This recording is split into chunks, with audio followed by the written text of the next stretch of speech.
3 or 4 minutes. Let's count how many putts it took us on the 7th hole. How about number 7? Yeah, he So I said meant 7. 7. Yeah. Thanks, Craig. I don't know, many of you probably don't know, but Oliphant that Greg is part of is now managing Lawsonia. I think the quality of the course these days is largely a tribute to the work that they've done. Microphone. Closer to the mouth, okay. So I was saying, I think Oliphant has taken over the management of Lawsonia. You can really see the golf course start to shine under their leadership.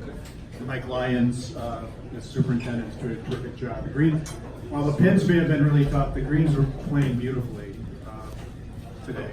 So thanks to all of you who are making this golf course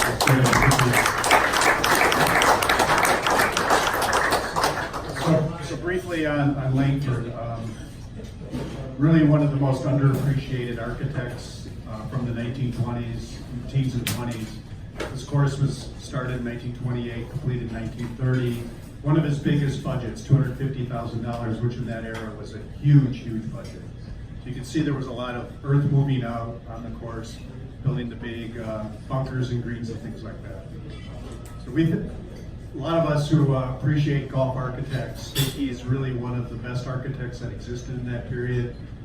And if the Depression hadn't come along to cut off his career in his early 40s, that he'd be really considered one of the greats. And I think we're lucky to have this course here in Wisconsin, largely left alone over the years because the Baptists took it over after the bankruptcy and the Depression. And it's just kind of stayed pristine in a way. And it's just a very pure golf experience for all of us. So I think, his style of architecture mimics Charles Blair Macdonald and Seth Rayner. I don't know how many of you are familiar with them. But unlike Macdonald, he really wasn't a slave to template holes or copying the great holes of England and Scotland. He came up with his own ideas. He incorporated some things that you might see on those courses. A lot of people argue about whether the 4th hole is a redan. I don't think it is, but it kind of has that look, and the bunker in the front is that way.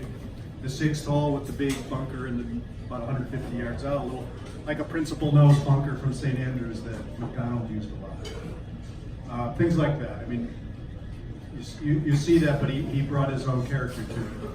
And things like the stretch from 9 through 14 where you don't play a par 4, just really unique in golf. The ebb and flow of this golf course is really kind of special, I think. It's never really too hard for too long. You got places to make birdie. Par 3s are all really strong. The par 5s range from reachable in 2 to unreachable in 2, 13. So there's just this great variety, and I think that's what his architecture was all about: strategy and great variety, and all complemented by these really incredible, wonderful green surfaces that we have today. So that's just a little about him and a little about his architecture. I don't want to go on too long, but really, like some of the friends I know who are really golf course aficionados say if this golf course was on Long Island near like Shinnecock Hills and the National, which is Charles Blair Macdonald's greatest course. Let's say if it was next door and where Sabonic was built a few years ago, this would be one of the top 10 or 20 courses in the world.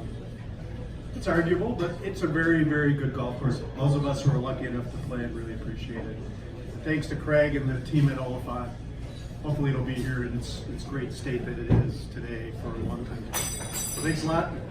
Hope you all joined today and kind of saw one of the best days of the fall to play this course. So thank you all for coming.